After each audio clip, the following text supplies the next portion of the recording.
안녕하세요. 저는 30대 중반 여자입니다. 이번에 제 인생을 바꿔준 상간녀에 대해 얘기를 좀 해보려고 합니다. 남편과 결혼 5년 차가 되었을 때 제 눈앞에 충격적인 장면을 목격하고 말았어요. 빨간색 외제차에 스포츠카가 집 앞에 멈춰 섰었는데 전장 뚜껑이 자동으로 열렸고 그 안에서 남편이 다른 여자와 즐겁게 대화를 나누는 모습을 보게 되었습니다.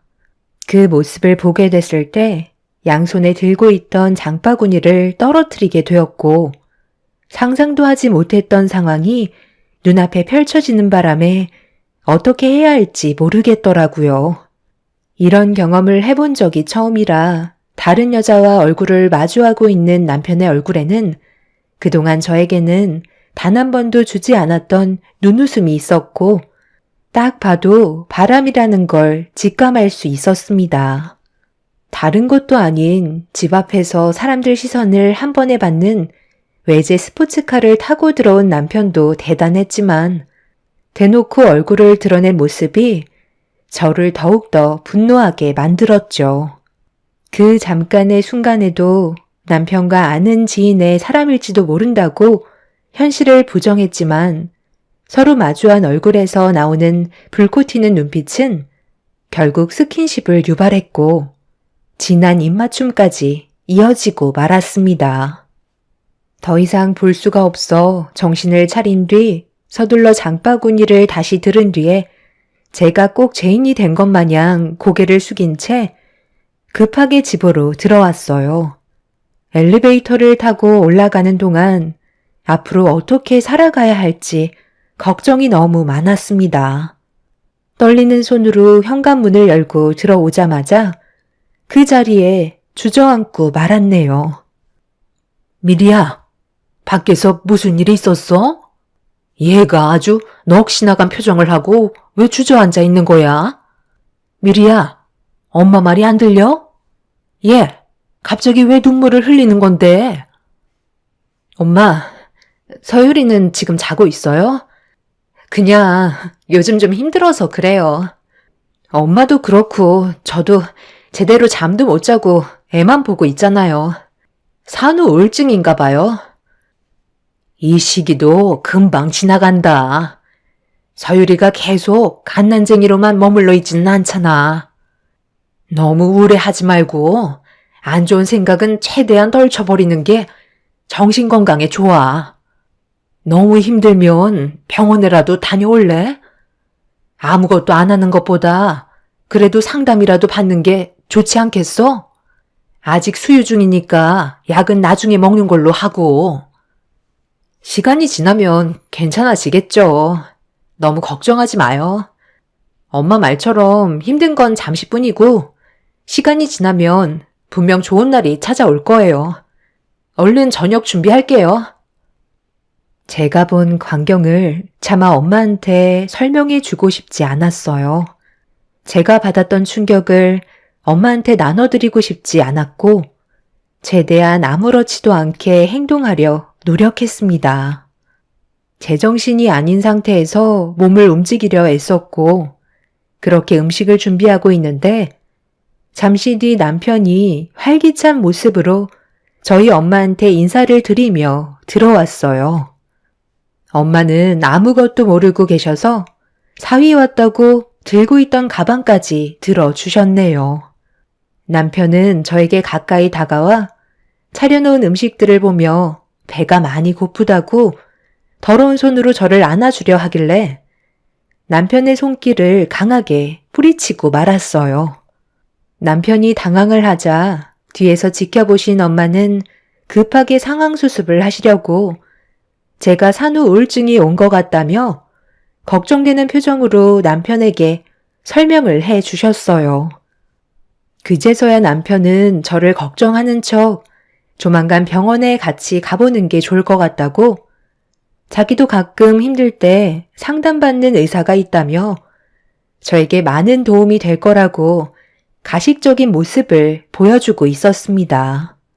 그날 하루가 어떻게 지나갔는지 모를 정도로 맨정신이 아니었는데 남편은 그런 저를 환자로 생각하고 있었어요. 앞으로 어떻게 행동을 해야 할지 많은 고민을 하게 되면서 제가 받을 피해를 최소화하고 싶었습니다. 다음날 남편이 출근을 한 다음 저는 바로 변호사를 찾아가 앞으로 어떻게 처신을 해야 될지 상담을 받으면서 일러주신 대로 계획을 세우게 되었습니다. 변호사는 저에게 상간녀와 남편을 응징하기 위해서는 필수적으로 많은 증거물을 확보하는 게 법적 싸움에 도움이 된다며 사진, 동영상, 녹음, 카톡의 대화 등 최대한 확보하라며 방법을 알려주셨습니다. 저는 담당 변호사가 시키는 대로 최대한 적극적인 행동을 하려고 노력했어요. 하지만 남편의 바람 피우는 장면을 목격한 이후 다른 증거물을 쉽게 확보할 수는 없었습니다. 그때는 제가 어떻게 해야 할지 몰라 바람 피우는 장면을 보고도 급하게 집으로 들어와 버렸는데 그건 이혼할 때 저에게 정말 좋은 증거물이었던 건데 그 상황을 최대한 빨리 벗어나고 싶었던 마음뿐이라 아쉽게도 확보를 하지 못했던 거죠.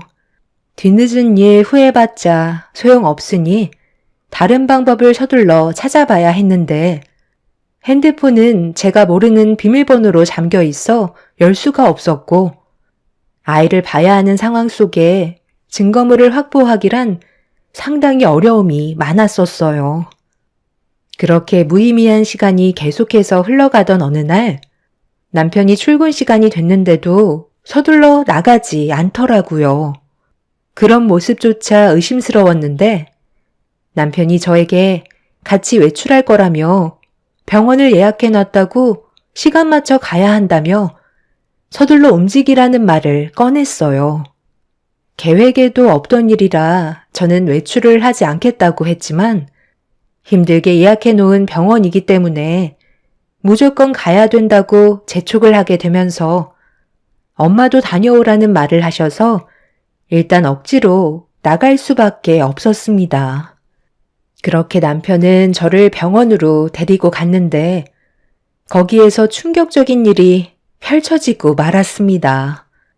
남편은 상담만 받고 집으로 돌아가면 된다고 하길래 새삼스럽게 왜 저를 챙기는지 이해할 수 없었지만 상담 순서가 되고 저를 호명하는 목소리에 자리에서 일어나 상담실 문을 여는 순간 저를 상담해줄 의사는 다름 아닌 스포츠카를 타고 저희 집 앞에 나타났던 여자였어요.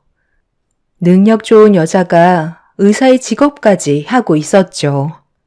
뭐 하나 빠질 것 없는 여자가 왜 유부남인 남편을 만나는 건지 전혀 이해할 수가 없었네요.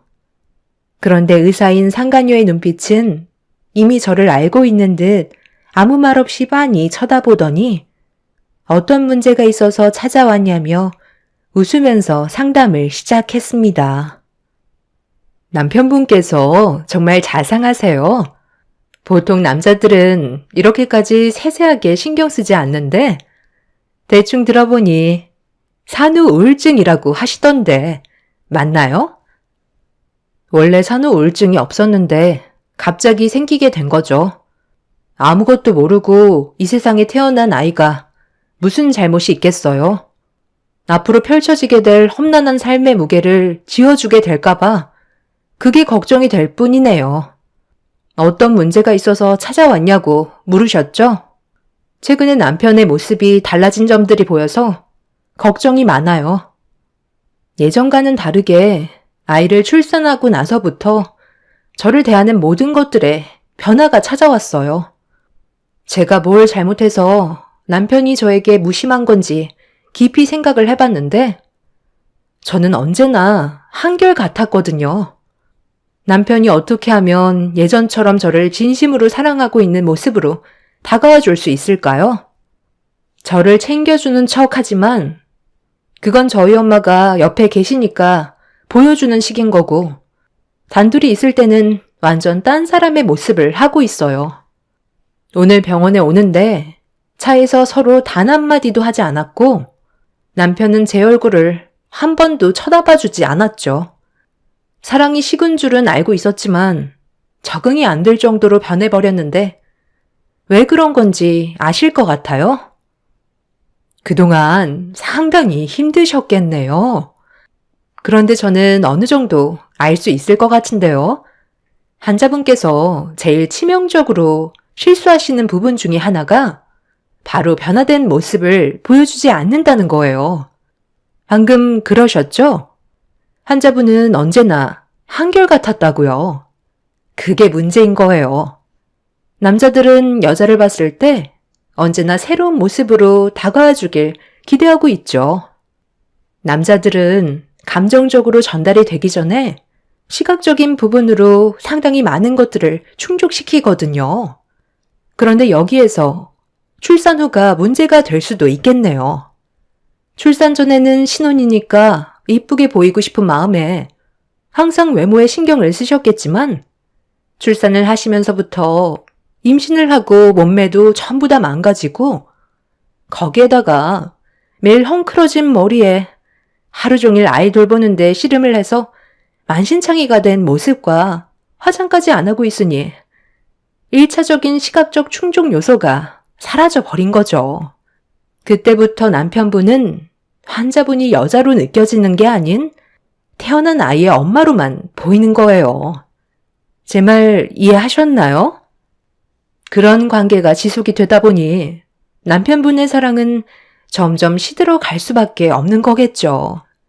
해결 방법은 환자분께서 본인을 열심히 가꾸고 남편을 자극할 만한 변화된 모습을 보여줘야 한다는 거예요. 그게 힘들다면 솔직히 말해서 지금의 관계는 좋아질 수 없다고 봅니다. 그러다 보면 결국 다른 쪽으로 눈길을 돌릴 거예요.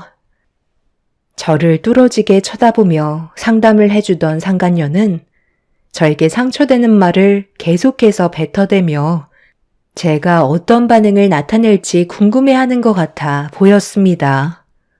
마음 같아서는 머리채를 잡고 싶었지만 확실한 증거물을 얻어내지 못한 저는 참을 수밖에 없었죠.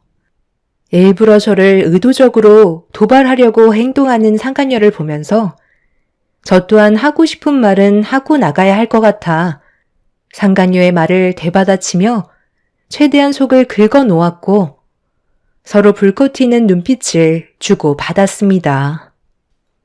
방금 다른 쪽으로 눈길을 돌린다고 하셨는데 그럼 지금 그이가 바람을 피우고 있다는 말일 수도 있겠네요. 한순간의 실수가 엄청난 파장을 불러일으킬 게 뻔하고 잠깐의 즐거움이 평생을 후회할 수도 있을 텐데 바람난 여자도 참 안타깝네요. 결국 그 여자도 누군가에 의해 버림받게 될 게 뻔하잖아요. 어차피 결과는 해피엔딩이 아닐 테고 누구에게도 떳떳하지 못한 존재로 남겨지겠죠. 그리고 가정에 있는 남자를 건드렸다는 꼬리표는 계속해서 따라 붙을 거고요. 원래 자기 앞에 놓여있는 먹이보다 남의 먹이가 더 먹음직스럽고 커 보이거든요.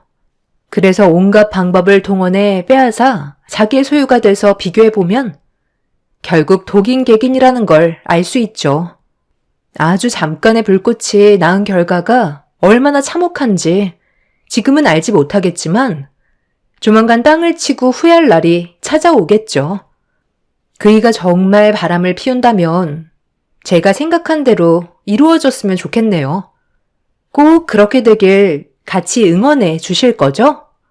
딱 보니까 선생님께선 피부에 탄력도 있고 몸매도 좋으신 걸 보면 아직 결혼은 안 하신 것 같은데 남자들이 상당히 많이 꼬이겠어요.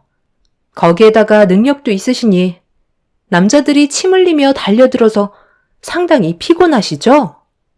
그래도 배울 만큼 배운 사람이신데 아무나 만나지 마시고 똥파리는 최대한 피해서 좋은 남자 만나 결혼하세요. 인생은 딱 한 번이잖아요. 아직 결혼도 안 하셨는데 저를 상담해 주시기에는 많이 부족하신 것 같아 제가 대신 조언 좀 해드렸네요.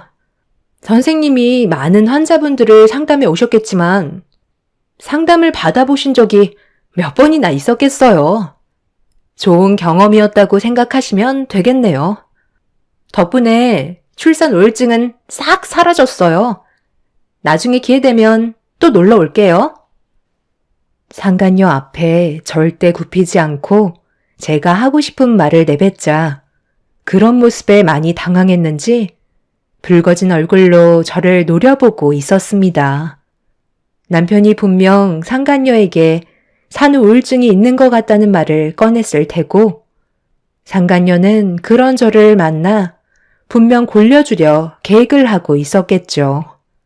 그래서 저에게 많은 상처를 주고 싶었을 테지만 본인이 생각한 대로 흘러가지 않았는지 상당히 기분 나쁜 표정으로 내색은 못한 채 분을 삭히고 있었습니다. 조금은 후련해진 마음으로 병원을 나와 집으로 돌아갔어요. 모든 것들이 저와는 비교도 안 될 정도로 능력 좋고 가진 것도 많아 보이는데 왜 그런 여자가 유부남인 저희 남편을 건드리는지 알 수 없었습니다. 그렇게 한바탕 하고 집에 들어오자 엄마는 제가 걱정이 되셨는지 병원은 잘 다녀왔냐는 말에 산후 우울증이 좀 괜찮아진 것 같다고 안심시켜 드렸어요. 그제서야 밝아지신 얼굴을 하셨지만 앞으로 있게 될 안 좋은 일들에 많은 충격을 받으실까봐 한편으론 걱정도 되었네요. 그런데 그날 남편이 퇴근하고 집에 들어오자마자 저를 보며 다짜고짜 화부터 내기 시작했어요. 엄마와 저는 당황을 했고 남편의 입에서 나온 말에 대충 어떤 상황인지 알 수 있었죠. 당신 병원에서 무슨 말을 하고 왔길래 담당 의사가 그 난리를 쳐? 상담을 받고 오라고 한 거지. 가서 의사랑 싸우고 오라고 했어? 기껏 힘들게 시간 맞춰서 데리고 갔더니만 고마운 줄 모르고 일을 이렇게까지 크게 만들어? 당신 때문에 내가 얼굴을 들지도 못했다고. 내일 당장 가서 당신이 잘못한 거 사과하고 와. 상담을 받으라고 해서 나는 당신이 원하는 대로 상담을 받은 것뿐이고 그분이랑 내가 생각하고 있는 게 좀 차이가 있는 것 같아 내 의견을 내세운 것뿐인데 뭐가 잘못됐어? 그런데 당신 그 의사분이랑 상당히 가까운 사이인가 봐. 퇴근하고 병원에 다녀온 거야? 왜 얼굴을 들지도 못하는 건데? 그 의사는 심리 상담해주는 게 직업이잖아. 그런데 왜 내가 한 말에 화가 났다는 거지? 출산 우울증 때문에 힘들어하는 날 위로해주기 위해 상담을 해주기로 한 건데 뭐가 그렇게까지 열받아서 당신한테까지 말이 들어갔는지 모르겠네. 그리고 나는 그 의사랑 싸운 적이 전혀 없는데 둘이 따로 만났어? 무슨 소리야? 내가 왜 따로 만나? 퇴근하고 바로 집에 온 거지. 당신이 상담은 잘 받았는지 그게 궁금해서 잠깐 전화를 했던 것 뿐이라고. 그리고 당신이 지금 나를 대하는 태도에 문제가 좀 있다고 생각되지 않아? 만약 내가 병원에서 안 좋게 하고 나왔어도 나한테 그만큼 문제가 있는 거니까 당신은 내 편을 들어줘야 하는 거 아니야? 그런데 당신은 지금 내 입장에서 조금도 생각해 주지 않고 어떤 상황이었는지 들어보려 하지 않잖아. 오히려 그 의사 선생의 편에서만 얘기하면서 나한테만 뭐라고 하는데 당신 나 몰래 그 의사랑 따로 만나고 다니는 건 아니지? 왜 내 눈을 못 쳐다보는 거야? 아니면 아니라고 바로 대답을 하면 되는 건데 왜 시선을 피하는 건데?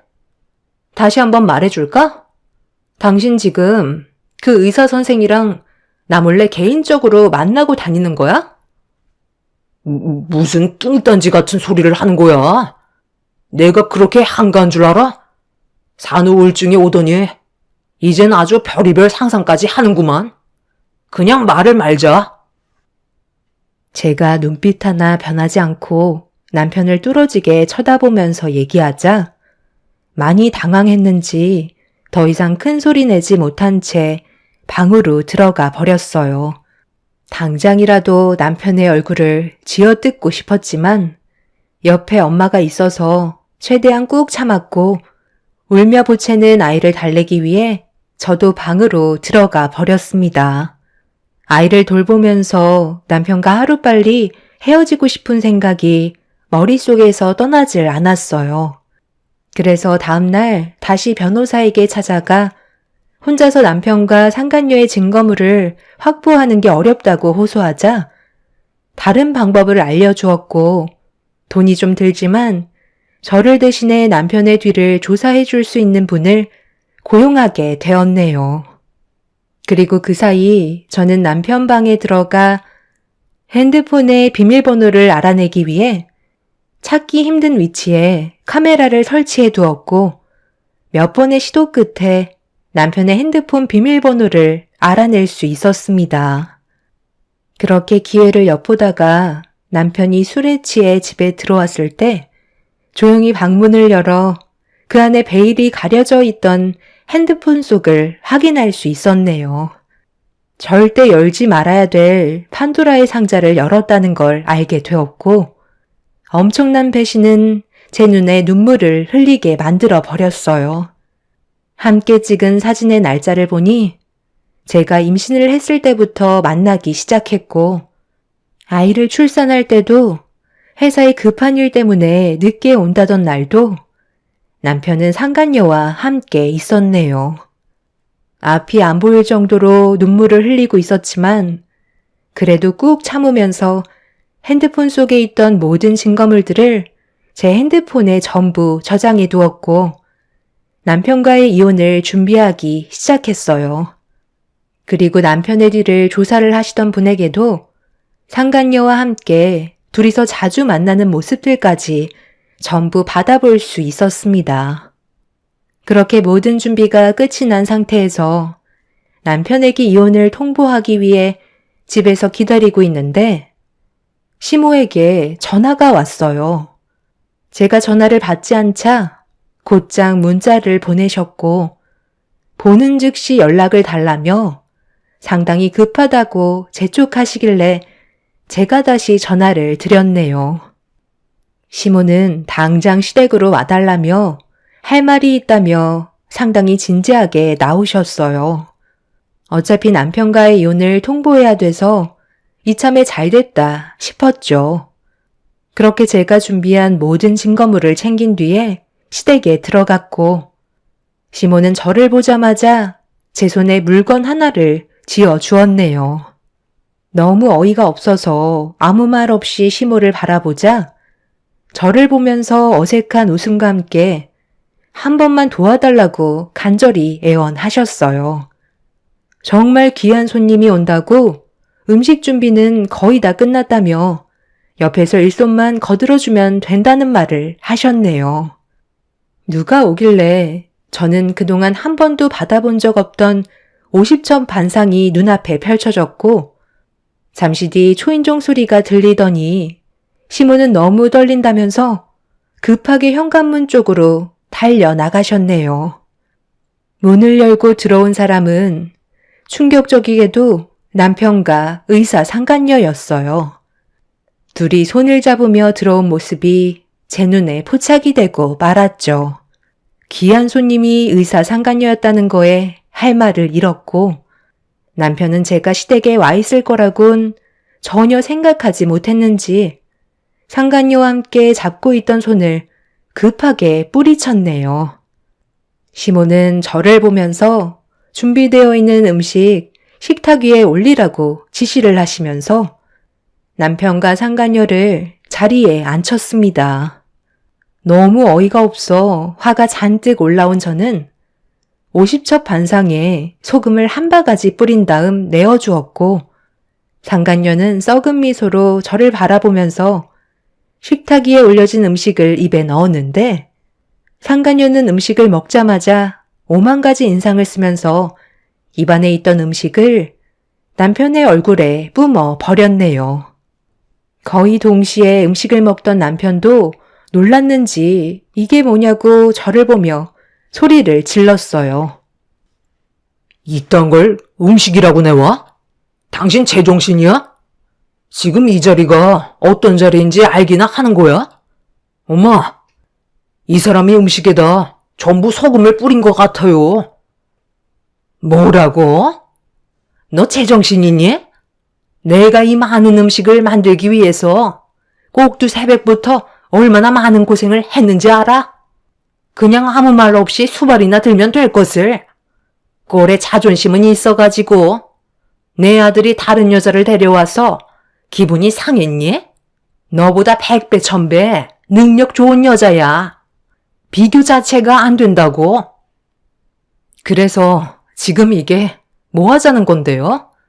왜 이런 모습을 저한테 보여주시는 거냐고요? 제 입에서 이혼이라는 말이라도 나오길 바라셔서 이 자리에 부르신 거예요? 우리 집안에 너만 빠지면 대박 며느리가 들어오는데 그럼 하루빨리 정리해야 되지 않겠니? 질질 끌어봤자 뭐해? 매도 먼저 맞는 게 낫다고. 최대한 빨리 알리고 내 아들과 정리하면 서로 좋은 거잖아. 시간이 금인데 언제까지 서로 보고 싶지 않은 얼굴 마주보며 살 거야? 그래서 내 아들한테도 말 안 하고 너 부른 거다. 말 나온 김에 오늘 확실하게 해결하고 너희들의 관계 정리하도록 해라. 다음날 바로 이혼하러 갈 수 있는 거지? 그래야 내 아들도 하루빨리 능력 좋은 마누라 얻을 수 있는 거고 나도 의사 며느리 어서 동네방네 떠들어다니며 자랑 좀 하고 다니자. 의사 며느리였는데 위자료쯤이야 우리가 감당하마. 쓰레기는 쓰레기를 알아본다고. 둘이 아주 잘 어울리네요. 저도 벌써 이미 알고 있어서 크게 놀랍지도 않아요. 말 나온 김에 오늘 당장 이혼 서류 떼려 가야겠어요. 그런데 어머님은 저 여자에 대해 얼마나 알고 계세요? 의사 며느리면 다 용서가 되나 보죠? 정말 후회 안 하세요? 평생 땅을 치고 살아갈 수 있을 텐데요. 후회는 무슨? 내가 여태까지 살면서 제일 잘한 선택이고 평생 의사 며느리 업고 살 건데 너보다야 100배 1000배 낫지 않겠니? 할 말 끝났으면 이제 그만 나가줘라.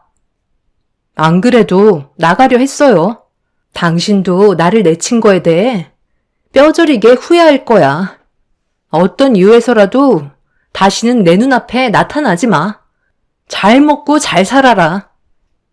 참을 수 없었던 저는 사람의 한계를 시험한 남편과 시모에게 상견례 온다고 만들어준 음식들을 주워들어 얼굴에다 사정없이 던진 뒤 남편의 뺨에 손을 울려 붙였고 옆에서 이런 상황을 보고 비명을 지르는 상간녀에게 옆에 있던 양념통 중에 청양고춧가루를 얼굴에 뿌려 버렸네요.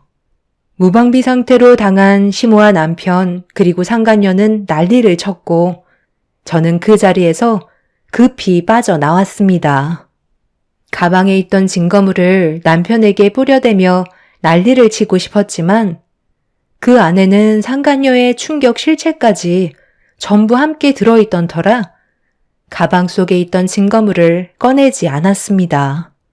제가 그 증거물을 꺼낸다면 남편은 의사 상간녀와 재혼을 하지 않을 테고 그럼 저는 오히려 시댁 집안을 구해주는 꼴이 되기 때문에 최대한 분노를 억누르면서 급하게 시댁에서 빠져나오고 말았네요.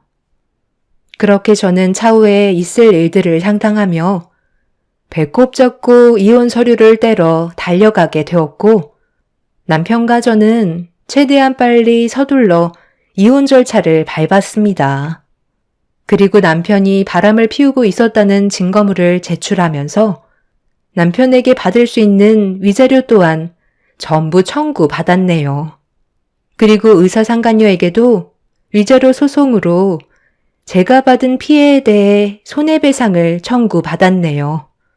남편은 아이에 대한 양육권까지 전부 다 포기를 했고 저희 집안과 자기 자식과도 그렇게 인연을 끊었습니다. 그리고 숙려 기간이 끝나자마자 남편은 의사상간녀와 재혼을 하게 되었다는 소식을 접하게 되었고, 얼마 뒤 절대 찾아오지 말라는 남편과 시모가 저희 집에 찾아왔어요. 제 예상대로 남편은 저에게 무릎을 꿇으며 다시 예전으로 돌아가고 싶다는 말을 꺼냈지만, 엄마는 그런 남편과 시모를 보고 분노를 참지 못하신 채 찬물을 끼얹으셨네요. 시모는 다시 돌아와 달라며 저에게 간절히 요청했지만 이미 많은 상처를 받은 제 마음을 돌리기엔 늦어버렸죠. 얼마나 됐다고 벌써 오셨어요? 저는 분명 후회하실 거라고 경고까지 드렸었는데 이제서야 잘못을 인정하신다고 달라지는 게 있을까요? 여보, 정말 미안해. 내가 너무 멍청했었나 봐. 내 인생에 당신이 없으면 나는 앞으로 살아갈 수가 없다고. 최대한 빨리 서둘러 갈라설 테니까 다시 받아주면 안 될까? 그때 네가 미리 알려줬었다면 이런 상황까지는 오지 않았을 텐데. 네가 얼마나 화가 났으면 그렇게까지 했을지 충분히 이해하고 잘못을 인정하니까 다시 예전으로 돌아갔으면 좋겠다. 우리는 그냥 껍데기만 보고 그 여자의 집안이 엄청나게 재력이 많은 줄 알았지. 의사에다가 외제 스포츠카를 끌고 다니는데 누가 핀털털이라고 상상을 했겠니? 당연히 떵떵거리며 잘 살 거라 생각했었지. 그 여자한테 빚도 어마어마하게 있는데 우리는 그것도 모른 채 그 집안이 원하는 조건에 맞춰주려고 간이며 쓸기며 다 빼줘서 겨우 결혼까지 성사시켰다고. 어떻게 의사라는 여자가 집 하나 없이 스포츠카 딸랑 하나 있다는 게 말이 되니? 그래서 이 결혼은 무효라고 난리를 치면서 우리가 준 돈을 다시 돌려달라고 했는데 이미 어느 정도 빚 탕감하는 데 쓰고 자기들 필요한 거에 몇 억이나 되는 돈을 전부 다 써버렸단다. 걔는 자기가 벌은 돈으로 모을 생각은 안 하고 앞으로도 흥청망청 쓰면서 제대로 된 가정을 꾸릴 생각은 전혀 없어 보이더라고. 제가 그래서 뭐라고 그랬어요. 분명 후회하실 거라고 하셨잖아요. 그래도 원하시는 대로 의사 며느리 얻으셨으면 된 거 아닌가요? 앞으로도 어마어마한 빚을 달고 살 텐데 손해본 금액이 있으니 쉽게 이혼은 못하실 텐데 이미 후회하셔봤자 엎질러진 물 주워 담을 수는 없겠네요. 오신 김에 물 한 바가지 더 하시고 가시고 평생 쪽박 껴안고 만수무강 하세요. 저는 그동안 참고 있던 모든 감정을 물 한 바가지에 모두 모아 시모와 남편의 얼굴을 향해 사정없이 내려쳤고 산물에 범벅이 된 시모와 남편을 밀친 뒤 현관문을 닫아 버렸습니다. 의사상간녀를 조사하다가 알게 된 사실은 돈은 많이 벌고는 있었지만 문제는 수중에 생전 한 푼 남아있지 않았어요. 버는 만큼 그 돈을 전부 다 사용하고 있었습니다. 그렇다고 그 집안이 떵떵거릴 정도로 잘 사는 것도 아니었죠. 그 여자가 벌어오는 돈으로 하루살이 인생처럼 가족들이 빌부터 함께 먹고 살고 있던 거였네요. 그것도 모르고 시댁 집안은 의사 며느리 들어온다고 상간녀 집안에서 제시하는 조건에 맞춰주기 위해 많은 돈을 투자했고 결혼을 하고 난 이후에 그 사실을 알게 되었던 거죠. 상간녀 집안은 손에 돈을 쥐고 있는 꼴을 못 보고 무턱대고 전부 다 사용을 해서 돈이 부족하거나 급할 땐 사채까지 끌어다 쓰는 상황까지 벌어져 그 빚이 15억이라는 사실도 알게 되었죠. 거기에 더해 상간녀는 과거에 출산한 경험까지 있었는데 정기적으로 보육원에 후원까지 해주고 있던 걸 뒷조사를 하다가 알게 됐는데 아이를 낳고 출생신고도 하기 전에 보육원에 보냈다는 씻을 수 없는 과거까지 있었네요. 겉에 껍데기만 의사인 쓰레기 집안 사람들과 엮이게 된 시댁 집안의 결말을 제 눈앞에서 보게 되니 너무 속이 후련합니다. 다시 시작하게 된 제 인생은 앞으로 꽃길만 펼쳐지길 바랄 뿐이네요. 똥차가 지나갔으니 언젠가 좋은 날이 오겠죠. 제 사연 들어주신 분들 감사합니다. 안녕하세요. 저는 여주에 살고 있는 30대 중반 여자입니다. 결혼 2년차 만에 이혼을 하게 될 줄 몰랐는데 차라리 잘 된 것 같아 속이 후련합니다.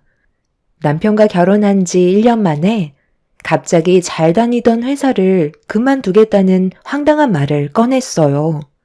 이유를 물어보니 바로 위 상사가 자기를 너무 힘들게 해서 그동안 스트레스를 받았다며 도저히 못 참겠다고 바로 퇴사했다는 한마디에 결혼을 한 지 얼마 되지 않았던 저는 남편에게 너무 큰 실망을 하고 말았네요. 당신 나랑 결혼 전에도 다른 회사에서 상사와의 문제 때문에 일을 그만두지 않았어? 그런데 이번에도 그만두는 거야? 나랑 한마디 상의도 없이? 내가 회사에서 나오겠다는 건데 당신이랑 상의를 해야 되는 거야? 그동안 지속적으로 상사 때문에 스트레스 받고 있었다는 말을 했었잖아. 그럼 어느 정도는 준비하고 있었어야지. 나는 최대한 당신한테 어필했다고 생각했는데 다른 일자리 최대한 빨리 알아볼 테니까 걱정하지 마. 그런데 꼭 그런 표정을 보여야 돼? 당신 나한테 뭐라고 그랬어? 이번에 구한 일자리는 평생 다녀도 될 만큼 좋은 곳이라며.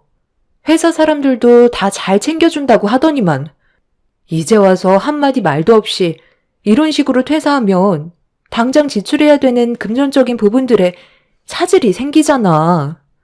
내가 버는 돈만으론 부족하다는 거 몰라? 우리가 여유 있는 것도 아니고 이제 막 시작해서 대출도 상당히 많은 상태라 혼자선 감당이 안 된단 말이야. 젊은 나이도 아니고 30대가 넘어간 당신이 구할 수 있는 일자리가 얼마나 많다고 요즘 시기에 취직도 쉽지 않은데 너무 무책임한 행동을 한 것 같아. 상사랑 감정적으로 문제가 있으면 잘 풀면 되는 거잖아. 워낙 고지식한 사람이라 대화도 잘 안 통해. 당신은 내가 힘들어서 그만뒀다는데 그게 그렇게 마음에 안 들어? 이번 달 안에 새로운 일자리 구하면 되잖아. 남편은 자기의 마음을 알아주지 못한다면서 집에 들어왔다가 다시 밖으로 나가 버렸어요. 계획했던 일들이 퇴사를 함과 동시에 모든 게 무너져 버린 상태였죠. 한참의 시간이 지나고 들어온 남편은 술이 머리끝까지 취해선 자기 몸 하나 가누지 못해 방으로 들어가 쓰러져 잠이 들어 버렸고 아무런 걱정 없이 행동하는 남편의 모습이 너무 실망스러워 한숨만 나오게 되었네요. 결혼 초기부터 이런 일이 생기니 앞으로의 결혼 생활이 두려워지기 시작했어요. 그래도 집안의 가장인데 최대한 빠른 시일 내에 안정적인 일자리를 알아볼 거라 믿고 아무 말 없이 기다려왔었는데 집에서의 백수 생활은 생각보다 오래 걸리고 있었습니다. 저는 하루하루가 말라가는데 남편은 도통 일자리를 구할 생각을 하지 않고 있었어요. 결국 남편과의 갈등이 점점 깊어졌고 화가 올라와 버린 저는 남편에게 불만을 털어놓았습니다. 당신 나랑 결혼한 이유가 뭐야? 집에서 게임만 하려고 나랑 결혼한 거야? 내가 벌어다 주는 돈으로만 먹고 살려고 나 속인 거냐고. 이건 충분한 이혼 사유 해당되는 거 알지? 나한테 어떤 상황인지 말도 안 해주고 밖에서 힘들게 일하고 퇴근하면 당신은 맨날 게임이나 하고 있는데 내 속이 지금 얼마나 타들어가는지 알아? 계속 이런 식이면 우리 같이 살아갈 수가 없어. 당신이 생각하는 결혼 생활이 이런 건 아니잖아? 앞으로 어떻게 할 건지 확실하게 말을 해봐. 내가 하루 종일 놀았을 것 같아? 나도 이리저리 일자리 알아보고 있다가 잠깐 머리 좀 식히려고 게임 좀 했던 것뿐인데 당신이 앞뒤 상황을 모르니까 내가 하루 종일 노는 것처럼 보이는 거야. 몇 군데 면접 자리 알아놨으니까 좋은 결과 있으면 알려줄게.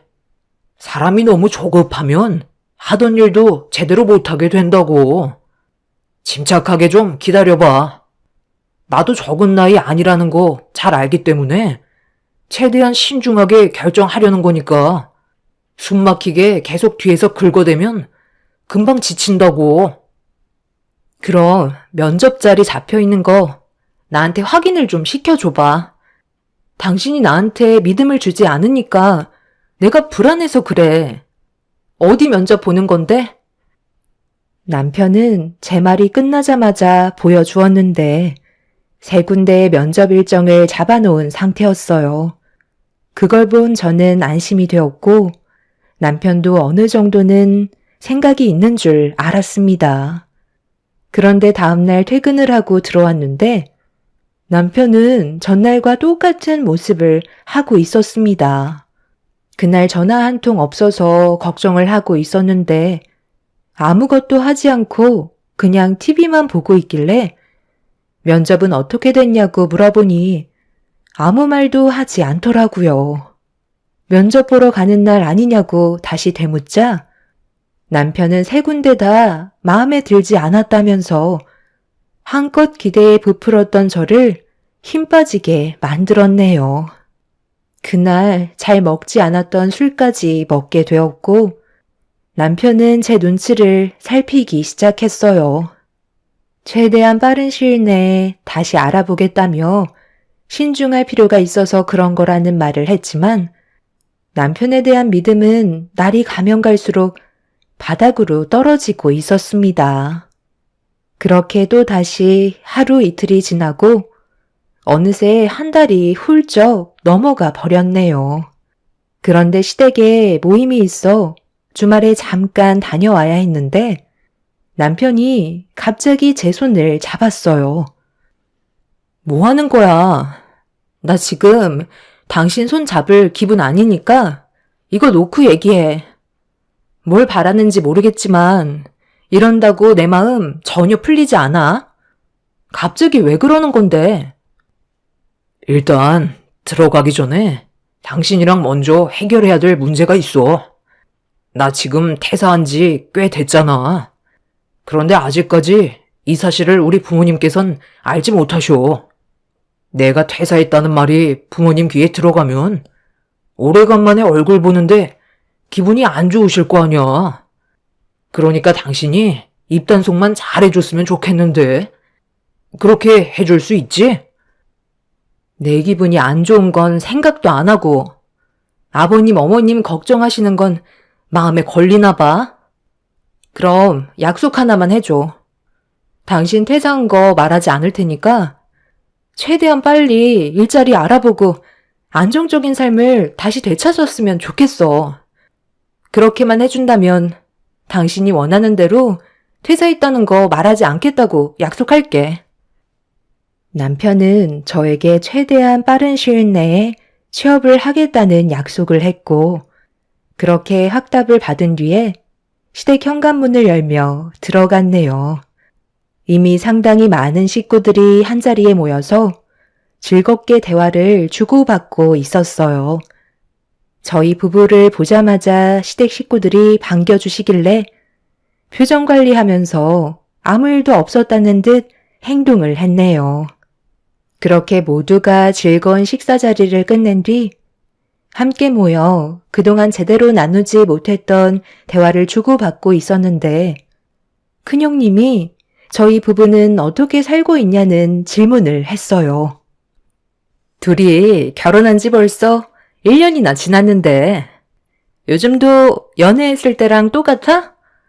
보통 결혼하면 환상이 깨져버린다고 하잖아.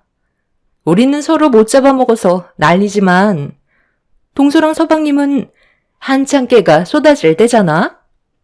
앞으로 어떻게 살아갈지 계획은 잘하고 있고, 신혼부부이긴 하지만 나이가 있다 보니 아이 계획도 생각하고 있을 텐데, 내 생각엔 아이는 하루라도 빨리 가지는 게 좋거든. 나이가 들어갈수록 아이를 가지는 것도 힘들지만 키우는 것도 많은 어려움들이 생길 거야. 저희도 다 생각하고 있어요. 아이도 계획하려고 준비 중이고요. 요즘 너무 할 일이 많다 보니 정신이 없어서 잠깐 숨 좀 돌릴 수 있을 때 아이를 가지려고요. 그래, 너희들이 알아서 하겠지만 나도 하루빨리 손주를 보고 싶은 마음은 어쩔 수 없는 것 같다. 웬만하면 서둘러 주는 게 좋지 않겠어? 세아가는 왜 말이 없니? 아, 네, 저희도 고민 중이에요. 안정적인 생활이 유지가 돼야 아이를 키울 때 불안하지가 않죠. 지금 상황에선 힘들 것 같고 좀 더 시간이 지난 뒤에 생각해 보려고요. 아니, 생각할 게 뭐 있니? 너희들이 일을 하고 있는데 부족할 게 뭐가 있어? 대출이야 살면서 차차 갚아나가면 되는 거잖아. 하루 이틀 미루다 보면 금방 마흔이다. 동서가 여자로서 걱정되는 것들이 뭔지 충분히 이해는 하는데 어머님 말 들어서 나쁠 거 없어. 말 나온 김에 이번에 우리 회사에서 남자 직원 한 명 채용하려고 하는데 서방님 혹시 생각 있으세요? 지금 다니는 회사보다 월급도 좋고 가족이니까 승희 아빠가 더 신경 써서 챙겨줄 텐데 이번 기회에 한번 진지하게 고민해 보는 것도 좋을 것 같은데요? 가족들끼리 일을 하면 서로 조심스러운 부분들이 생기다 보니 저는 일반 직원을 뽑는 게 좋을 것 같다고 했는데 승희 아빠가 서방님이 들어오면 좋을 것 같다고 하도 부탁을 해서 진지하게 고민한 끝에 서방님이 좋다면 받아주기로 했거든요. 지금 받는 월급이 얼마나 된다고 했었죠? 저번에 듣기론 300 초반인 걸로 알고 있었는데 저희와 함께 일하면 400 초반으로 맞춰드릴게요. 대출도 많이 받았다고 하니까 여러 가지로 많이 부족하잖아요. 동서가 임신도 하게 되면 휴직도 해야 될 텐데 그렇게 된다면 부담도 많이 느끼게 될 테니 이번 기회에 저희 회사로 들어오세요. 아, 정말요? 그렇게까지 신경 써주신다면 저희야 정말 좋죠. 솔직히 빚도 적지 않은 상황에서 허덕이고 있는데 아이까지 생기면 더 힘들어지니까 빚을 어느 정도 갚고 난 이후에나 여유가 생기면 아이를 가질 생각이었거든요. 저희가 지금 상황에서 가릴 처지는 아니잖아요. 최대한 빨리 정리하고 들어가면 되겠어요. 안, 지금 그냥 밑으로 들어가서 일을 하란 말이야? 그게 얼마나 불편한 일인 줄 알아? 원래 남보다 가족이 더 불편하고 힘든 거야. 지금 당장 결정은 힘들 것 같은데? 형수님이 저희 걱정해 주시는 건 고마운데요. 그동안 사람 써보셔서 알잖아요. 서로 불편한 일 만드는 계기가 될 수도 있는 거라고요. 저는 좀 더 생각을 해볼게요.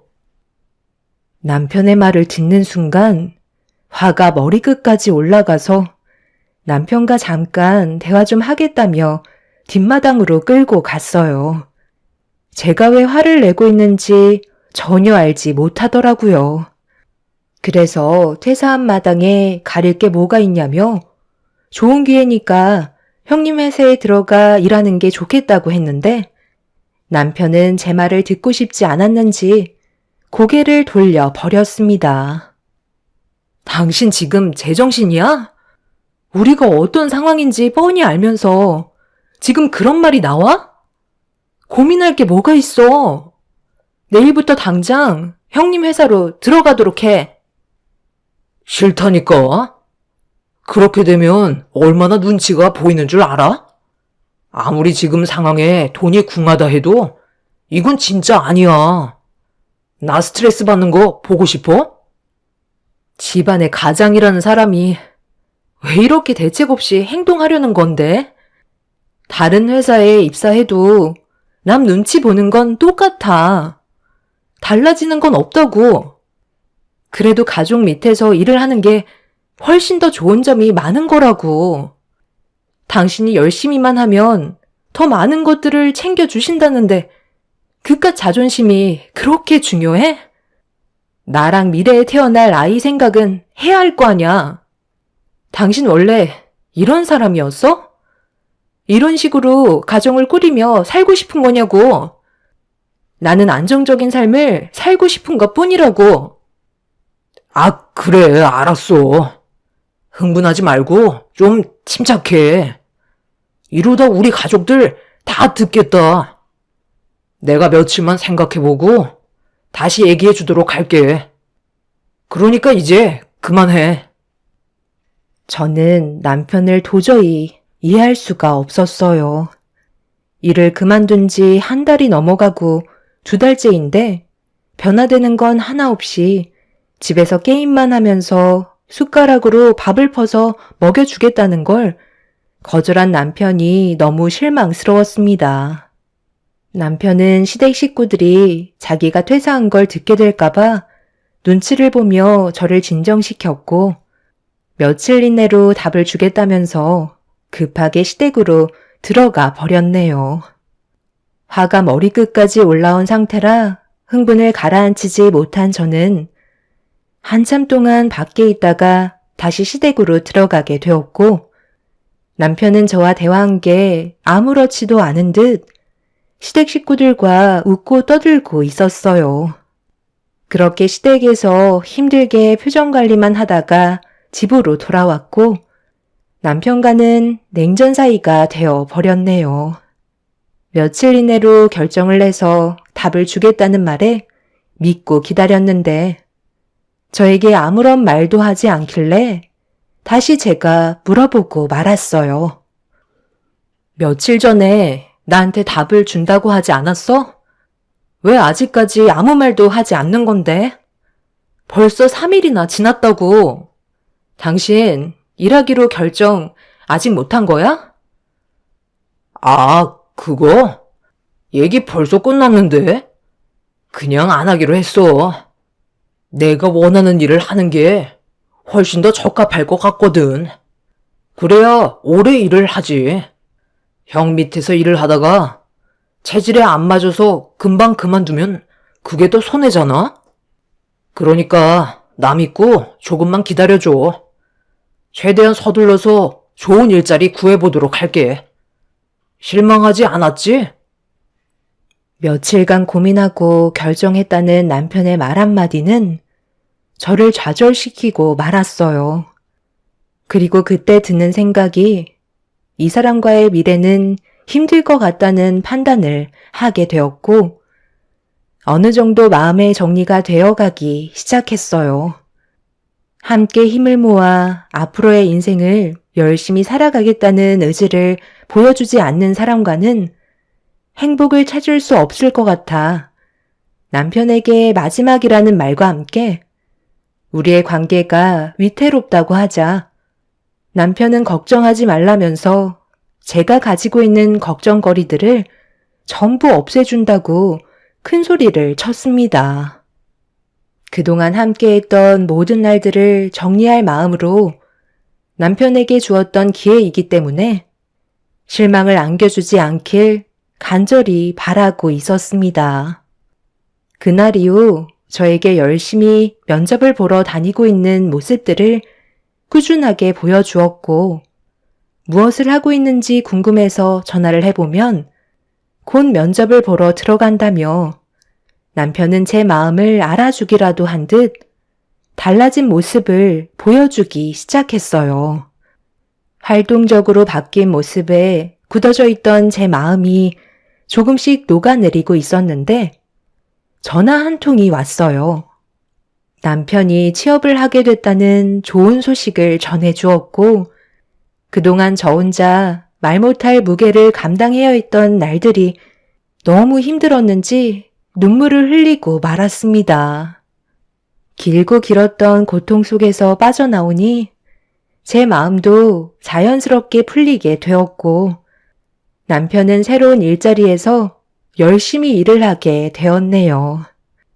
비록 형님이 추천해 주신 일자리보다는 보수가 적었지만 그래도 남편이 일을 한다는 것만으로도 저에게는 너무나 큰 힘이 되어 주었어요. 그렇게 몇 달의 시간 동안 묵묵히 회사를 잘 다니던 남편과 다시 좋은 관계를 유지하며 지내오던 어느 날 오래간만에 여유를 가지고 외식을 하고 있는데 몸에서 이상함을 감지하게 되었고 갑자기 찾아온 울렁거림에 당황해 외식이 끝난 뒤 집으로 돌아갈 때 혹시 몰라 임신 테스트기를 사서 집에 도착하자마자 화장실에 들어가 확인을 하게 되었죠. 이상했던 느낌은 예상대로 테스트기의 두 줄이 선명하게 찍힌 걸 볼 수 있었습니다. 화장실에서 나오자마자 남편에게 임신했다고 말을 하는 순간 기뻐 날뛴 남편은 앞으로 집안의 가장으로서 뱃속에 있는 아이의 아빠로서 가정을 지키기 위해 노력을 하겠다며 저를 안아 들었습니다. 달라진 남편의 모습이 저를 안심시켜 줬기 때문에 더욱더 책임감이 뒤따라 앞으로는 걱정이 없을 줄 알았어요. 계획하지 못했던 뱃속의 아이까지 찾아와 버렸으니 남편이 짊어져야 할 무게는 조금 더 무거워지게 되었죠. 그리고 임신 소식을 듣게 된 양가 집안에서는 저희 부부에게 축하한다며 많은 축복을 주셨고 시모는 임신한 제 손을 잡으며 간절하게 부탁 하나를 하셨어요. 아직 성별도 모르는데 아들 손자를 원하고 계셨습니다. 그건 제가 어떻게 할 수 있는 게 아니라고 설명을 드렸네요. 아들 손자 하나만 낳아주면 네가 해달라는 거 다 해줄 테니까 최대한 할 수 있는 방법은 다 동원해봐라. 처음엔 손녀가 참 이뻤는데 시애미가 손녀는 이제 지긋지긋하다. 나는 아들만 셋을 낳았는데 어떻게 된 게 며느리들은 하나같이 딸만 줄줄이 낳을 수가 있는 거야? 네가 내 마지막 희망이니까 아들 손자 한 번만 안겨줬으면 좋겠다. 그건 제가 노력해서 될 문제가 아니지만 최대한 노력은 해볼게요. 하지만 제가 만약 딸을 낳게 된다 해도 이뻐해 주실 거죠? 차별은 하지 말아주세요. 시모는 제가 질문한 말에 대해서는 아무 말도 없이 입을 닫으셨어요. 눈빛에선 절대적으로 아들을 낳아야 한다는 말을 하고 계셨습니다. 딸은 받아주지 않겠다는 시모의 마음이 저에게 전달이 되었죠. 임신을 했는데 여러 가지 복합적인 감정이 또 다른 걱정거리를 만들게 될 거라곤 예상하지 못했지만 50%의 확률이기 때문에 가족의 평화를 위해선 아들이었으면 좋겠다는 마음이 조금 더 크게 작용했던 것 같네요. 그렇게 시모의 사랑을 한 몸에 받으며 잘 지내오던 어느 날 몸이 점점 무거워지기 시작하면서 회사를 다니는 거에 어려움을 느끼기 시작했어요. 하루 종일 앉아서 일을 해야 되는 상황이라 불편한 점들이 많아지고 있었죠. 아이와 저를 위해 당분간 휴직계를 내야 할 것 같아 제 고민을 남편에게 털어놓으려 하는데 퇴근하고 들어온 남편이 흥분을 가라앉히지 못한 채 화를 내고 있었어요.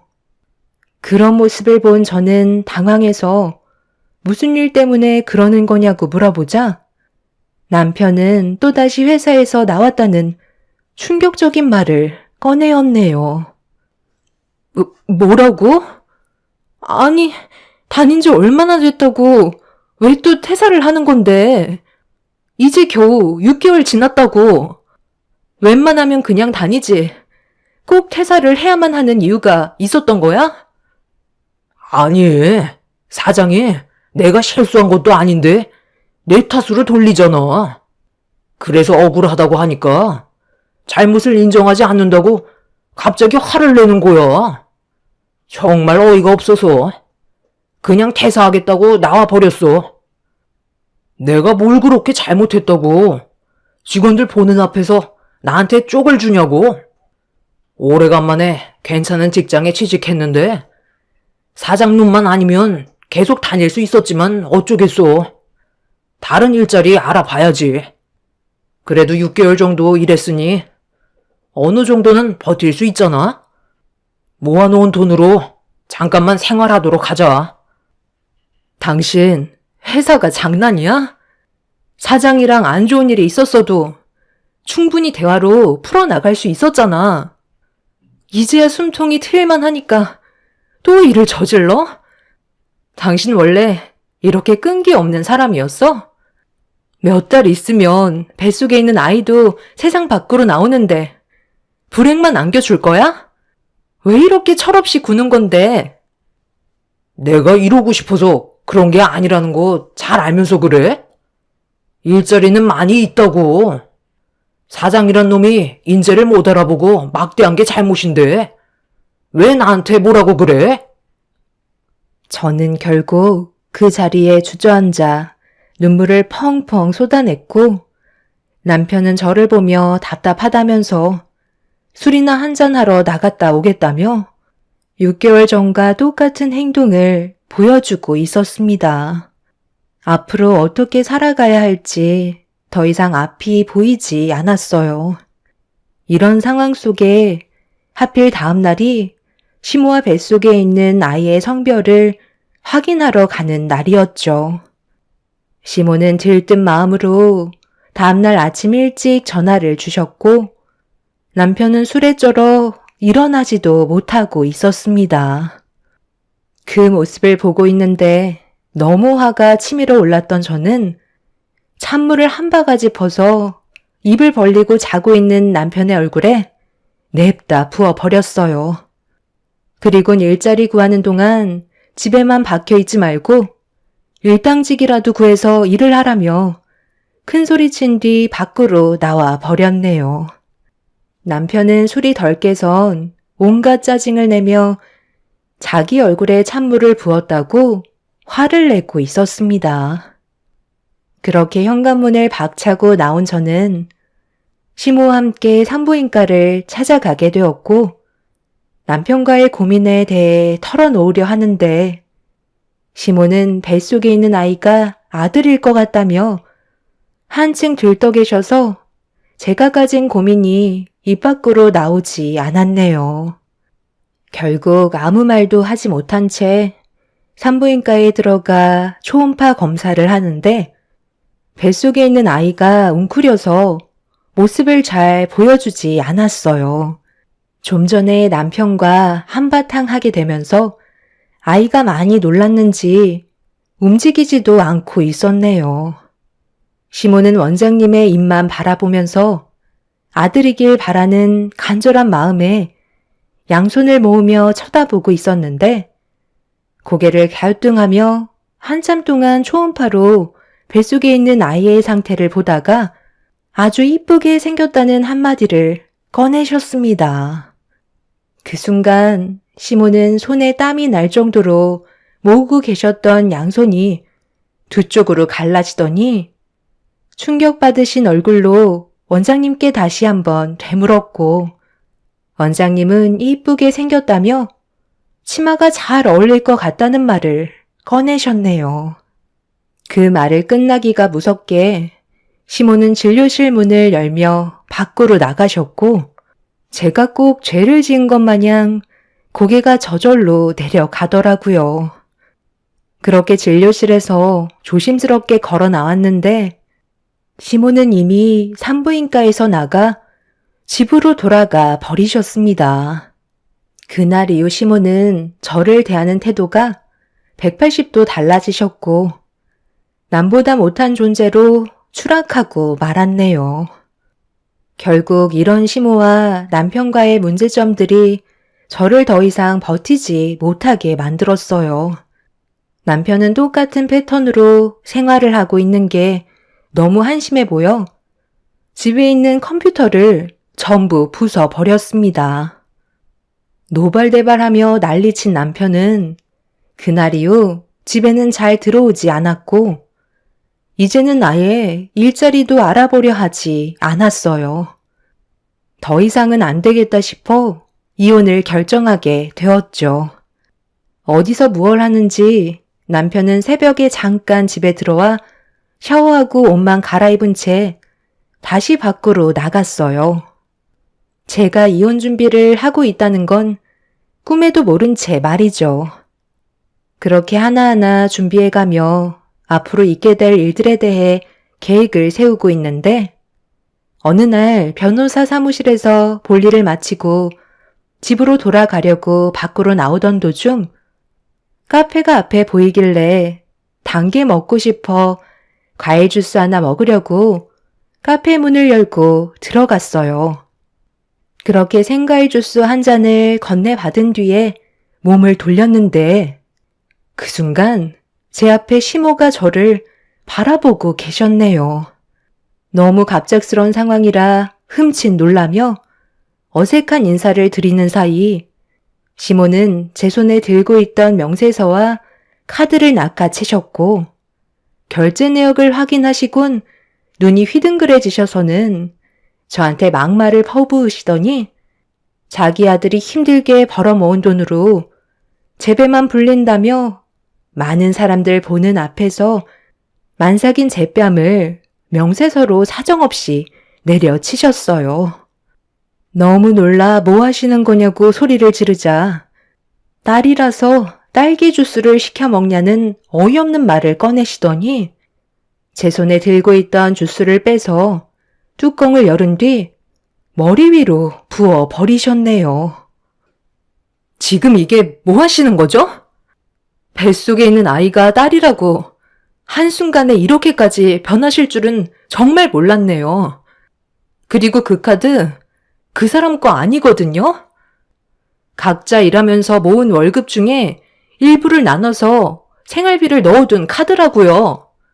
그런데 그 안에 있는 생활비가 지금은 제가 벌어모은 돈으로만 꽉 차 있다고요.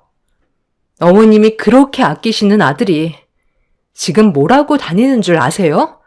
저랑은 한마디 말도 없이 퇴사해서 그동안 벌은 돈으로 흥청망청 쓰면서 집에는 들어오지도 않고 있다고요. 저번에 형님이 그이한테 같이 일하길 원했었죠? 그때도 퇴사한 상태였어요. 지금까지 제 속이 얼마나 타들어갔는지 아세요?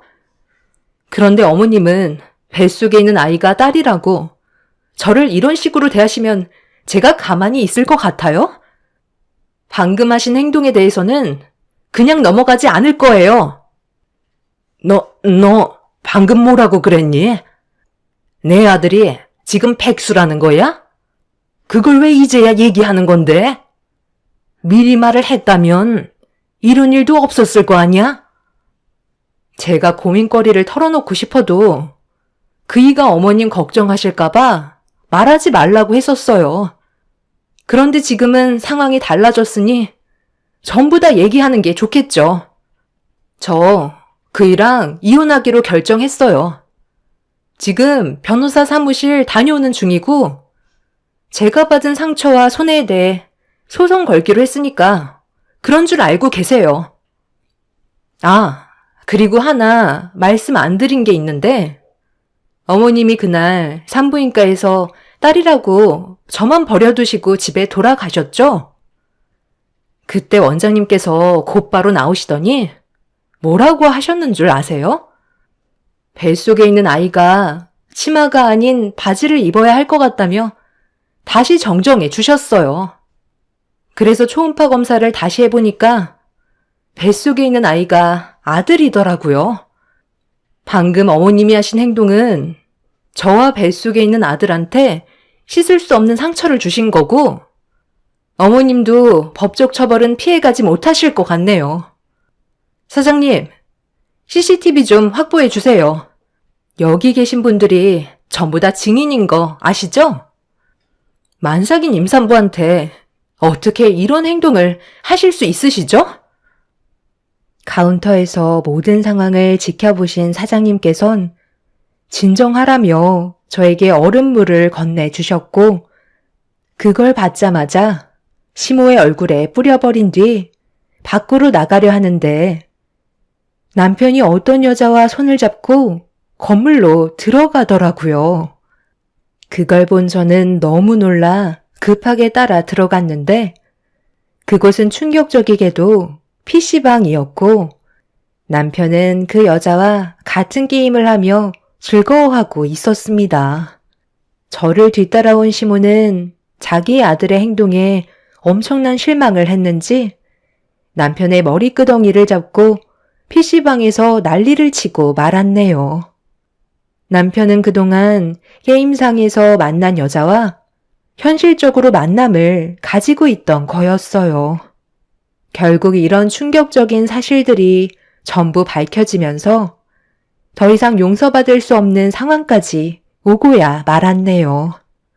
저는 남편에게 이혼 위자료에 소송을 걸었고 게임상에서 만났다던 여자에게도 상간녀 소송을 진행하게 되었네요. 그리고 임산부인 저를 함부로 대했던 시모에게도 제가 받은 상처에 대한 정신적인 손해배상을 요구하게 되었어요. 시모는 땅을 치며 후회하셨고 뱃속에 있는 아이가 손녀가 아닌 손자라는 사실을 알게 된 이후 다시 돌아와 달라고 애원하셨지만 백수아들 끼고 천년만년 사시라며 뒤도 안 보고 큰소리친 뒤 인연을 끊게 되었네요. 그날 이후 시모의 집안에는 역풍이 불었고 남편은 자기 인생 알아서 하겠다며 개차반같이 살다가 게임에서 만난 여자와 오토바이를 타고 가다가 큰 사고가 나게 되면서 현재 혼수 상태에 빠졌다고 합니다. 깨어나지 못하는 상황이 되자 시모는 다시 저에게 찾아와 제 목소리를 들어야 그 사람이 일어날 수 있다며 저를 데리고 병원을 가고 싶어 합니다. 부모님께선 절대적으로 반대를 하셨지만 시모는 최근까지 저희 집에 찾아오셔서 부모님께 용서를 구하며 저를 데리고 병원에 함께 가길 원하고 계시네요. 제 목소리를 들으면 분명 눈을 뜰 수 있을 거라고 믿고 있는 것 같아 보였어요. 하지만 부모님께서도 남편과 시모의 행동에 너무 큰 실망을 하셔서 더 이상 얼굴을 마주하지 않으십니다. 비록 제 인생에 삐걱거림이 있었지만 두 번의 불행은 없을 것 같네요. 그 사람의 잘못된 행동이니 그만한 대가를 치른 듯 합니다. 앞으로는 제 삶이 조금이나마 밝아졌으면 좋겠어요. 건강하게 태어난 아들과 함께 남은 인생 열심히 살아가도록 하겠습니다. 제 사연 들어주신 분들 정말 감사합니다. 안녕하세요. 저는 가평에 살고 있는 40대 중반 여자입니다. 한참을 고민하다가 사연을 신청하게 된 이유는 시댁 집안 식구들에 대해 얘기 좀 해볼까 해서 이렇게 글을 쓰게 되었네요. 이번 설 명절에 일어난 사건이라 남편도 아직까지 후유증이 남아있는지 그때의 충격적인 상황들을 받아들이기 힘들어하고 있네요. 작년에 시댁과 한바탕 한 적이 있었는데요. 그 이유는 시모와 형님들이 시댁에 들어와서 함께 살길 원하셨지만 저는 그렇게 할 수 없다고 하자 이 문제가 걷잡을 수 없을 정도로 엄청난 파장을 불러일으키게 되었죠. 제 위로 2명의 형님이 계신데 두 형님은 시모가 원하시는 대로 시댁에서 살고 있거든요. 그러다 보니 자연스럽게 불만이 쏟아져 나오다 보니 시모는 이참에 확실히 짚고 넘어가려 하셨는지 더 큰 목소리로 압박을 가하셨네요. 두 형님이 시댁에서 함께 지내고 있으니 저 또한 그렇게 해야 된다는 건 너무 억지스러워 보였어요. 결혼 초에도 시댁에서 사는 건 힘들 것 같다고 했었는데 그때는 제가 원하는 대로 하라며 크게 문제 삼지 않으셨지만 시간이 지나면서 두 형님들이 시모에게 지속적으로 막내 며느리 편의만 봐준다고 똑같은 조건으로 대해주길 원했었죠. 어머님, 이건 너무한 거 아니에요? 막내 동서만 따로 분가해서 사는 건 너무하잖아요. 때만 되면 자잘한 건 저희가 다 준비해야 되고, 저도 분가하고 싶어요. 맞아요. 저희한테는 결혼 초부터 들어와서 살아야 한다고 조건을 다셨으면서 왜 막내 동서는 하고 싶은 대로 놔주시는 거죠? 막내 서방님 때문에 그래요? 애들이 같이 살길 원하지 않는데 나보고 어쩌란 거냐? 너희들은 내가 같이 지내길 원한다고 하니까 그렇게 하겠다며. 그런데 왜 이제 와서 그런 불만들을 털어놓는 거야? 너희들은 우리 집안 재산을 탐내고 들어온 거 아니야? 쟤들은 받고 싶지 않다고 애초부터 확실하게 짚고 넘어갔는데 이제 와서 말을 바꾸면 그동안 살아왔던 환경을 한꺼번에 바꿔야 하잖아. 네가 좀 얘기해봐라. 내가 들어와서 살라고 하면 그렇게 할 거니? 이제 이런 말 듣는 건 나도 지겹다. 저는 지금의 생활을 정리하고 어머님 댁으로 들어와서 다시 시작하기에는 많은 어려움이 있을 것 같아요. 형님들이야 결혼을 하고 바로 어머님 댁에 들어와 살았지만 저는 아니잖아요. 지금 살고 있는 집과 많은 짐들을 어떻게 전부 처분하고 들어올 수 있겠어요. 결혼 생활 벌써 15년이 넘었다고요. 그리고 형님들은 아버님, 어머님께서 한평생 모으신 재산 나눠받기로 하지 않으셨나요? 저희 부부는 그런 욕심 없기 때문에 받지 않는 조건으로 들어오지 않겠다는 건데 제가 왜 욕을 먹어야 하는 거죠? 하라는 대로 무조건 제가 움직일 필요는 없는 거잖아요.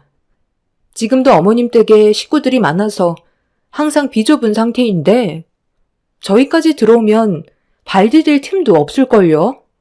그리고 저희 엄마를 보살펴 드려야 하는 것도 잘 알고 계시잖아요. 제가 지금까지 시댁 행사 걸은 적 있었나요?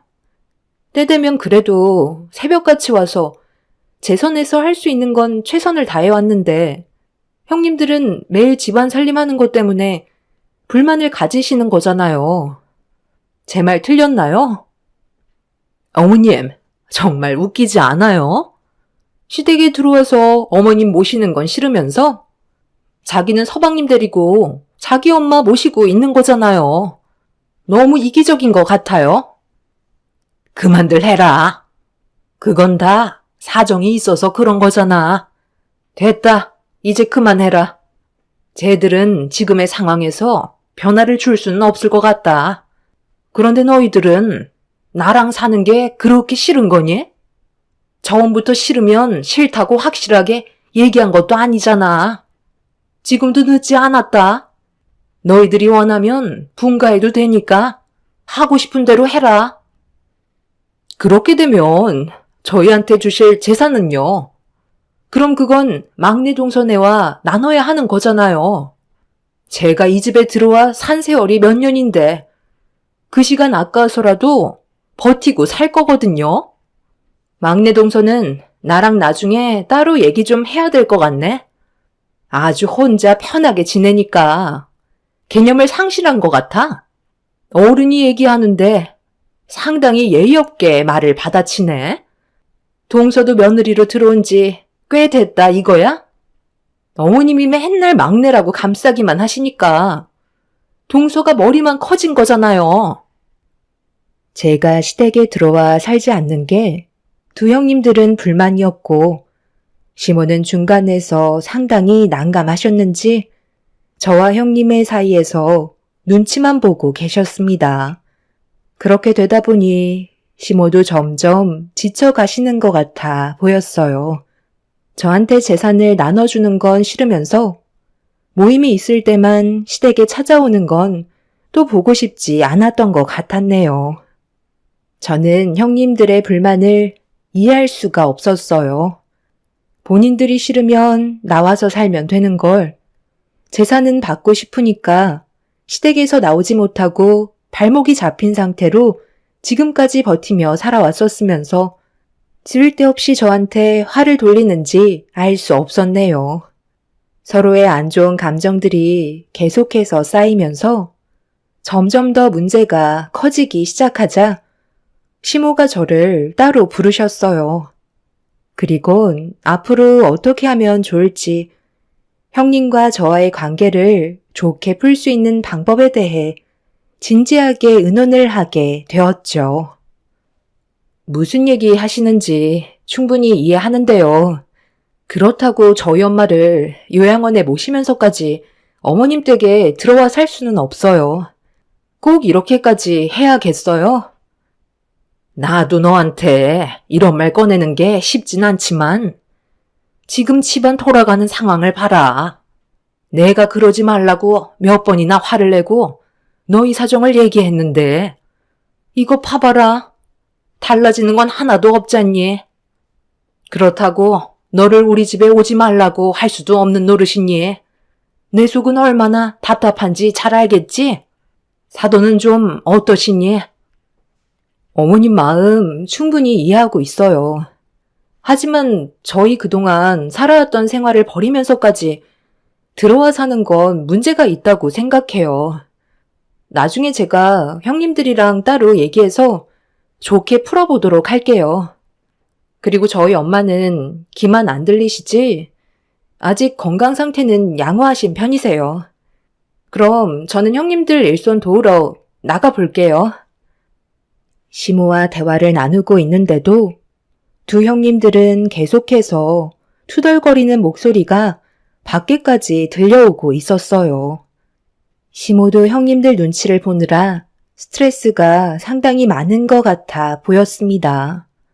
그렇게 주방에서 저에 대한 불만을 표현하면서 저녁 식사를 준비 중이었던 형님들 사이로 저도 일손을 거들었는데 형님들이 저와 할 말이 있다며 음식을 준비하다 말고 밖으로 불렀고 좋게 대화로 풀어나가려 했지만 형님들의 압박은 결국 제 성격을 건들고 말았습니다.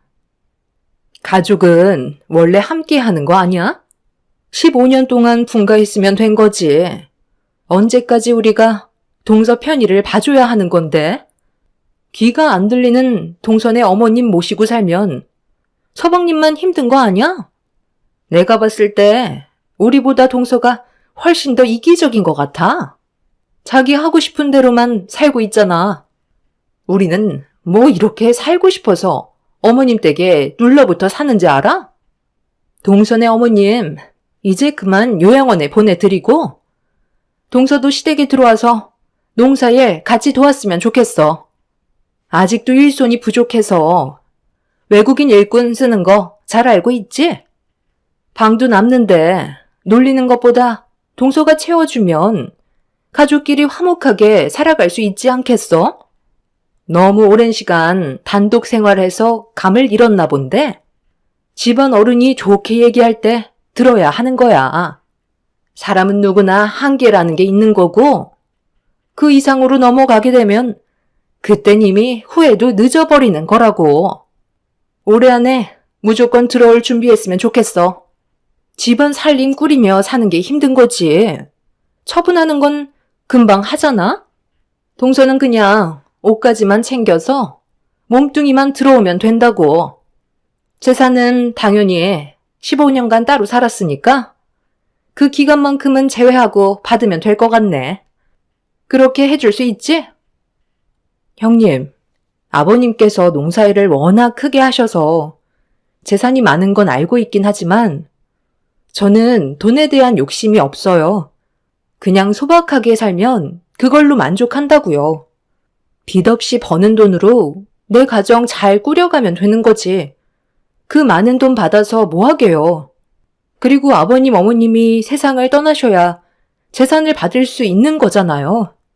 그때가 언제인지 아직까지 정해진 것도 아닌데 제가 들어와 살 이유는 없는 거죠. 저 혼자 편해 보여서 계속 강요하고 계신 것 같은데 밖에서 사회생활 하는 것도 쉬운 건 아니에요. 어머님이 형님들 눈치 보며 살고 계시지 형님들이 어머님 눈치 보며 사는 건 아니니까 사회생활 하는 것보다는 편하잖아요? 시부모님 삼시세끼 해드리는 게 싫으셔서 저보고 들어오라는 거잖아요. 형님들도 성격 정말 많이 변한 거 알아요? 예전에는 그래도 아버님 어머님 목소리면 조용히 받아들이시더니 이제는 머리 위에 군림해서 휘어잡으려 하시잖아요. 남이 보면 아버님이랑 어머님이 이 집에 얹혀 살고 계신 줄 알겠어요. 어머 참. 동서, 지금 말 다 했어? 끝까지 고집 부리겠다는 거야? 형님, 제가 이래서 대화가 안 통할 거라고 얘기했잖아요. 동서가 차라리 안 오는 게 훨씬 낫겠다. 둘째 형님은 갑자기 제 어깨를 손으로 밀치기 시작하면서 상황을 악화시켜 나갔어요. 제 어깨를 계속 밀치는 형님의 손을 쳐내자 첫째 형님이 버럭 화를 내면서 둘째 형님한테 대들었다고 같이 저를 밀쳐댔고 결국 저항하려 했던 게 몸싸움으로 번지게 되었네요. 서로 안 좋았던 감정이 그날 폭발하게 되면서 집안은 아수라장이 되었고 새 며느리가 뒹굴며 싸우는 모습을 보게 된 시댁 식구들은 형님들과 저를 떼어내려고 안간힘을 썼네요. 난리가 난 상태에서 흥분을 가라앉히지 못한 형님들은 저를 잡아먹을 듯이 달려들었고 아주버님이 말리셔도 소용이 없었어요. 결국 인내심의 한계를 느끼신 시모는 버럭 화를 내시면서 저에게 모든 걸 정리하고 시댁에 들어오라는 충격적인 말을 꺼내셨습니다. 형님들 편을 들어준다는 게 너무 서운했던 저는 결국 눈물을 쏟아내고 말았네요. 너 그냥 들어와서 살아라. 더 이상 아무 말도 하지 말고 오래 안 해도 필요 없다. 집 팔리는 대로 짐 싸서 들어오도록 해. 그렇게 할 생각 없으면 차라리 인연 끊고 살던지 둘 중 하나 선택해라. 내가 이 나이 먹어서까지 너희들 머리채 잡고 싸우는 걸 언제까지 봐야만 하는 건데? 막내 며느리 말은 더 이상 듣지 않을 테니까 무조건 정리하고 들어와서 일손 도와라. 너희들한테도 재산 넉넉하게 넘겨줄 테니 남 눈치 보면서 일할 필요 뭐가 있겠어? 엄마, 왜 이 사람한테만 뭐라고 하세요? 형수님들이 문제 있는 거잖아요. 같이 한솥밥 먹은 세월이 아무리 길어도 저희 입장에서도 생각해 주셔야 하는 거 아니에요? 내가 방금 뭐라고 그랬어? 너희들 의견은 더 이상 들을 생각 없다고 했잖아. 내 말을 따르지 않으면 이 관계는 조금도 바뀌지 않을 거다. 그러니 당장 정리하고 들어와라. 차라리 그냥 인연 끊는 게 좋을 것 같네요. 엄마가 형수님들 눈치 보는 건 알고는 있었지만 이건 정말 아니죠. 둘 중 하나 선택하라고 하셨으니까 저는 이 사람이랑 두 번 다시 찾아오지 않을게요. 차라리 그게 가정의 평화를 지킬 수 있는 방법 같네요. 그럼 볼일 끝난 것 같으니 저희는 이만 돌아가 볼게요. 너 하나만 결정하면 모든 게 끝나는 건데 꼭 이렇게까지 고집 부려야 되겠니?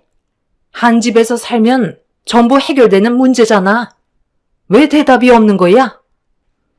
모든 걸 다 포기하고 저희 엄마 요양원에 보내드리고 어머님 집에 들어와 살면 뭐가 달라지는데요? 지금도 형님들이 이렇게까지 난리를 치는데 제가 들어와 살면 집안에 평화가 찾아올 것 같아요? 제가 봤을 때 지금보다 더 심각한 상태로 흘러갈 것 같은데요? 형님들은 저를 부려먹고 싶은 생각으로 머릿속에 꽉 차 있을 뿐이라고요. 형님들이 하는 일들이 많고 어머님이 도움을 많이 받으시니까 눈치를 보시는 건 당연하시겠지만 그래도 이건 아닌 것 같네요. 한 번은 오게 될 문제였고 결국 저희 부부는 시댁과의 인연을 끊어내고 말았습니다. 다시는 시댁에 가지 않겠다고 결심하게 되면서 더 이상의 분란은 일어나지 않았어요. 그렇게 시모와 형님들한테도 연락은 오지 않았지만 안 좋았던 상황들이 한동안 저를 괴롭게 만들었네요. 말로는 인연을 끊겠다고 했지만 살다 보면 그렇게 안 되는 걸 알기 때문에 앞으로 어떻게 살아가야 할지 많은 고민에 빠지게 되었죠. 저희가 안색이 좋지 않자 엄마는 금세 눈치를 채셨는지 무슨 일 있었냐며 물어보셨고 엄마한테까지 걱정 끼쳐 드리고 싶지 않아 피곤해서 그런 거라고 대충 둘러댄 뒤에 방으로 들어가 쉬었습니다. 너무 서러웠던 기억들이 자꾸만 떠올라 제 눈시울을 붉혔고 시간이 지나면 언젠가 좋게 해결할 수 있는 방법을 찾을 수 있을 거라 생각하며 이겨낼 수밖에 없었어요. 그렇게 한참 동안 서로의 연락을 끊은 채 살아가고 있었는데 어느 날 시모가 저희 집에 찾아오셨어요. 저는 무슨 이유 때문인지 대충 알 수 있었죠. 잘 지내고 있었니? 그때는 서로의 감정이 너무 격해지는 바람에 나도 흥분을 가라앉히지 못해 막내 며느리 너한테 말을 함부로 했던 것 같다. 그 점에 대해서는 내가 미안하게 생각한다.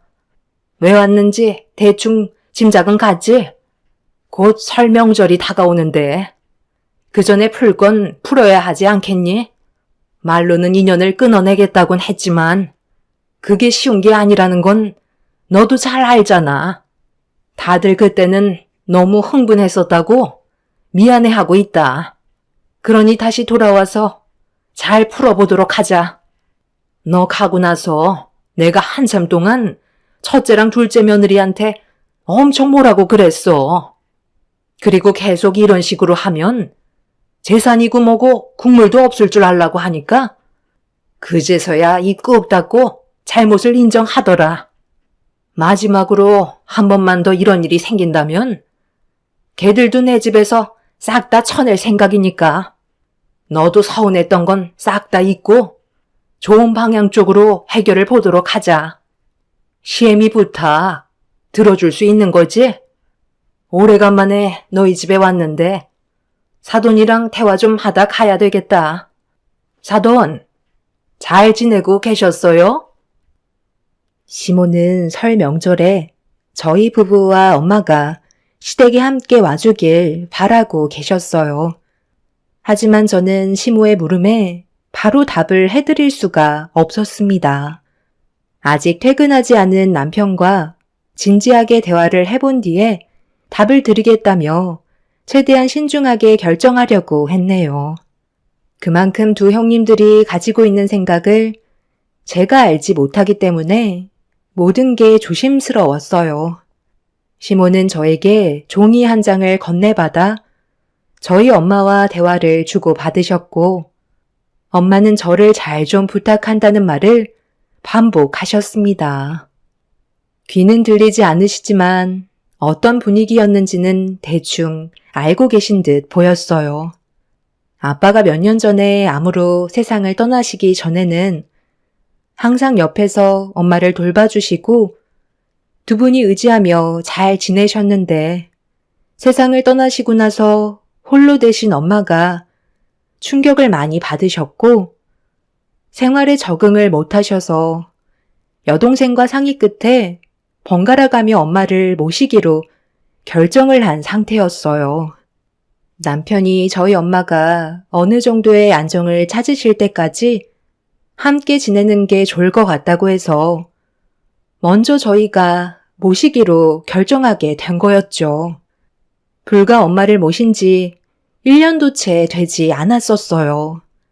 그런데 시댁에선 그런 꼴도 용납을 하지 않았던 거였죠. 그렇게 잠깐 동안 시모는 저희 엄마와 대화를 주고받다 보니 어느새 남편이 퇴근해서 집에 들어왔고 엄마와 대화를 나누고 계신 시모를 보자마자 얼굴이 굳어져 낮게 깔린 목소리로 기분이 좋지 않다는 걸 표현하고 있었습니다.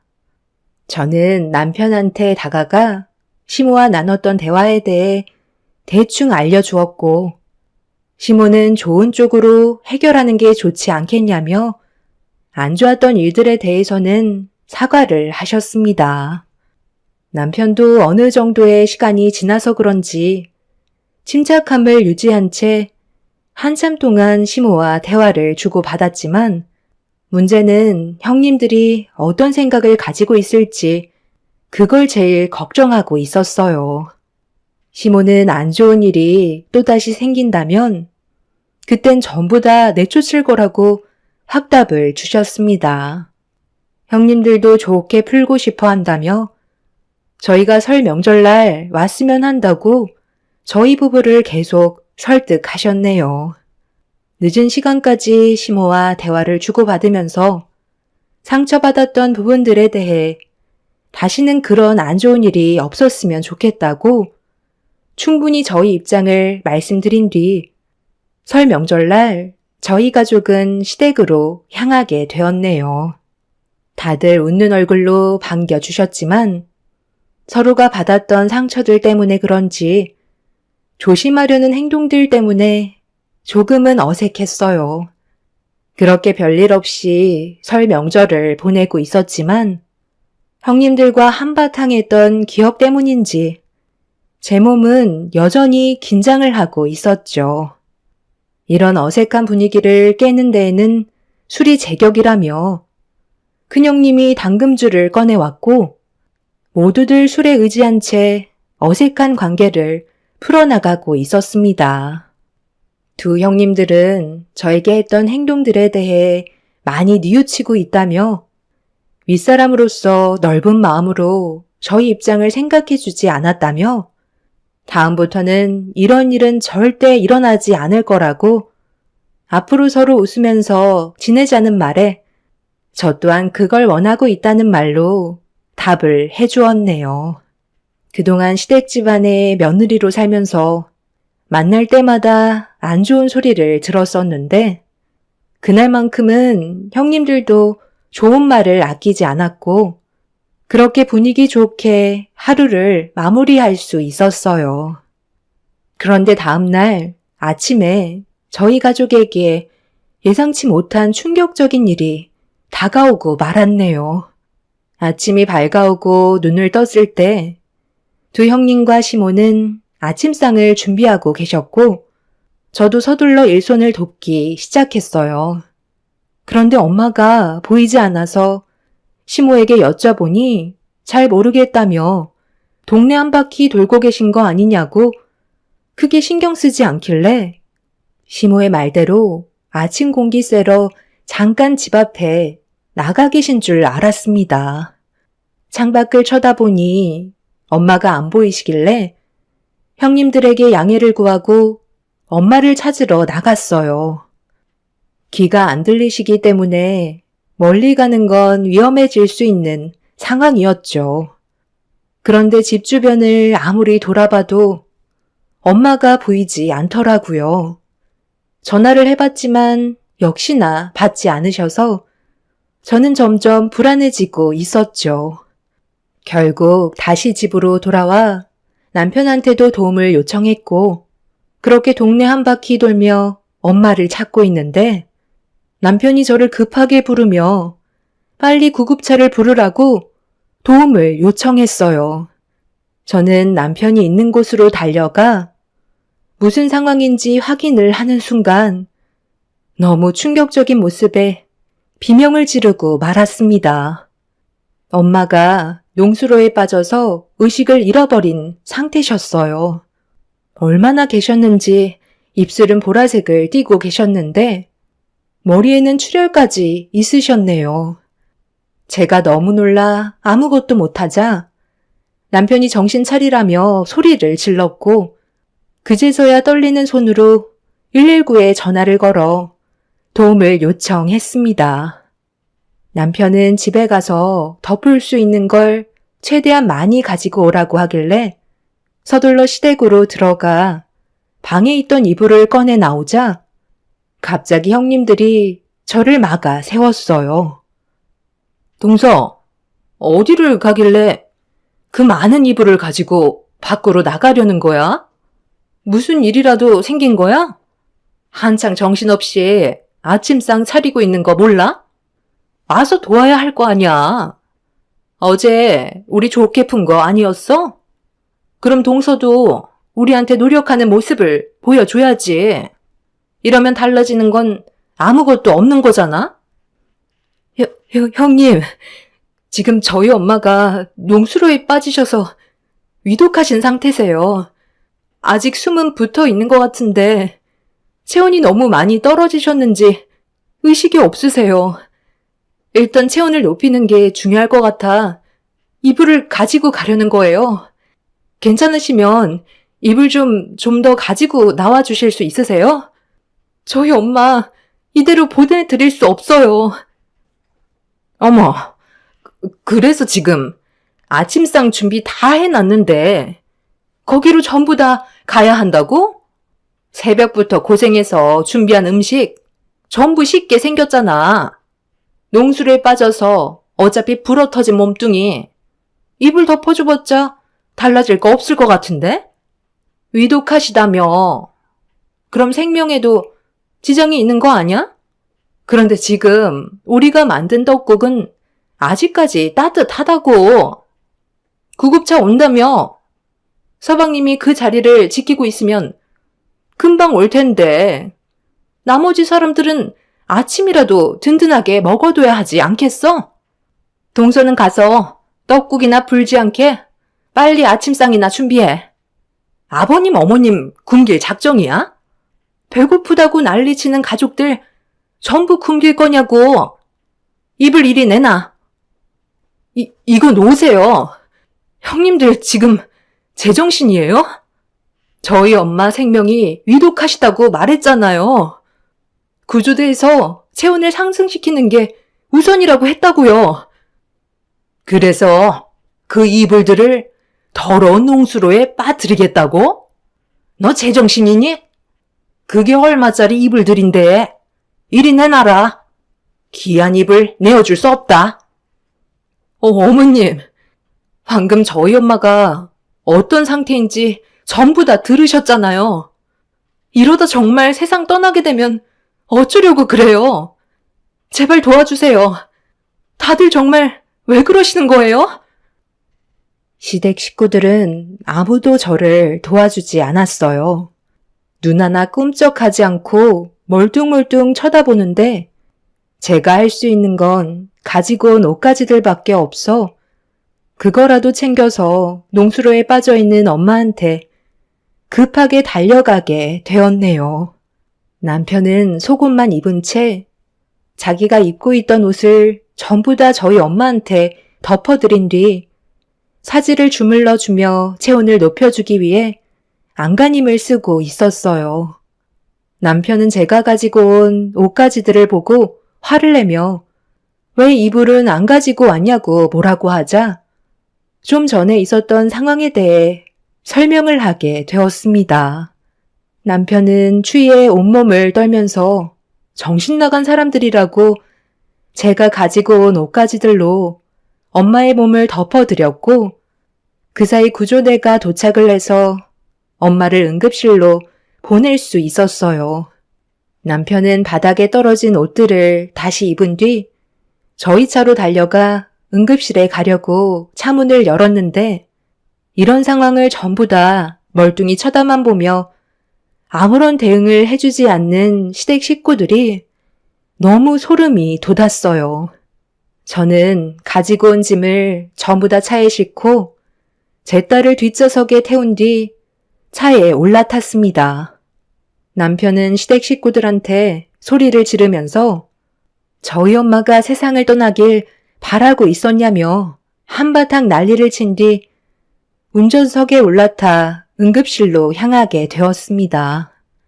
시댁 식구들 전부 정신 상태가 너무 이상한 것 같아 보였어요.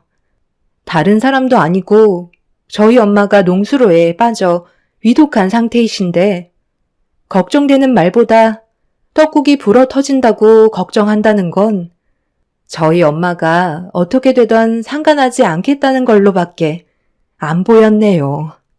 정말 다행이었던 건 엄마가 농수로에 떨어지면서 정신을 잃으셨지만 심각할 정도까지는 아니었어요. 그런데 의사가 의문의 한마디를 던지셨고 저는 그 말을 듣자마자 곧바로 경찰서에 전화를 하게 되었네요. 엄마가 발을 헛디뎌 농수로에 빠진 게 아닌 교통사고가 난 것 같다는 충격적인 말이었어요. 제가 자고 있는 사이에 어떤 일이 벌어졌는지 모르는 상황이라 너무 답답했었고 조사를 나온 경찰분들께 어떤 사고였는지 설명을 드린 다음 횡손이범을 찾아달라고 간절히 부탁했습니다. 경찰분들은 수사를 위해 시댁으로 향하는 사이 남편과 저는 엄마가 깨어나길 간절히 바라고 있었습니다. 엄마가 모든 사실을 알고 있을 것만 같았어요. 그렇게 어느 정도 시간이 지나고 엄마가 정신을 차리셨는지 천천히 손가락을 움직이시는 모습을 확인할 수 있었네요. 남편과 저는 깨어난 엄마를 보며 흥분해선 어떻게 된 거냐고 수화로 급하게 여쭤보자 엄마는 팔을 들어 수화를 하기 힘드셨는지 종이와 펜을 요구하셨어요. 저는 급하게 건네드렸고 엄마는 힘겹게 무언가를 작성하신 뒤 남편한테 건네주셨습니다. 남편은 엄마가 작성하신 편지의 내용을 확인하자마자 손을 덜덜 떨면서 분노를 삭히지 못한 채 시댁으로 가야겠다며 저에게 편지의 내용을 보여주었고 엄마가 작성한 내용을 보자마자 경악을 하고 말았네요. 그렇게 저희 부부는 서둘러 시댁을 찾아가 조사를 받고 있는 시댁 식구들 앞으로 걸어갔습니다. 저희를 본 시댁 식구들의 안색은 상당히 안 좋아졌고 남편은 엄마의 친필 편지를 들고 시모와 두 형님을 범인으로 지목했네요. 엄마가 작성하신 편지의 내용에는 아침 공기를 마시려고 잠깐 외출한 사이 뒤에서 어떤 차량이 엄마를 들이받쳤고 차에서 내려 엄마의 몸 상태를 살핀 사람은 다름 아닌 두 형님과 시모였어요. 시모와 두 형님이 엄마를 보면서 했던 말은 기머거리 엄마 때문에 이런 불화가 생겼다면서 존재 자체가 사라지길 바라는 마음에 트럭으로 사고를 유발해 농수로에 빠뜨린 거였다고 종이에 자신들이 하고 싶은 말을 적어 보여줬었다는 충격적인 내용이 담긴 편지였죠.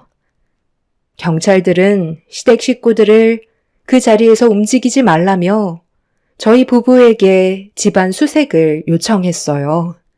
수색 영장 없이는 함부로 남의 집에 들어갈 수 없는 상황이라 저희가 집안을 뒤졌고 잠시 뒤 쓰레기통을 뒤진 남편이 구겨진 한 장의 종이를 펼쳐보게 되면서 집안은 난리가 나고 말았네요. 저희 엄마가 작성하셨던 편지의 내용이 전부 다 사실이었던 겁니다. 결국 시모와 두 형님은 경찰서로 연행이 되었고 자신들의 행동에 대해 전부 자백을 하게 되었네요.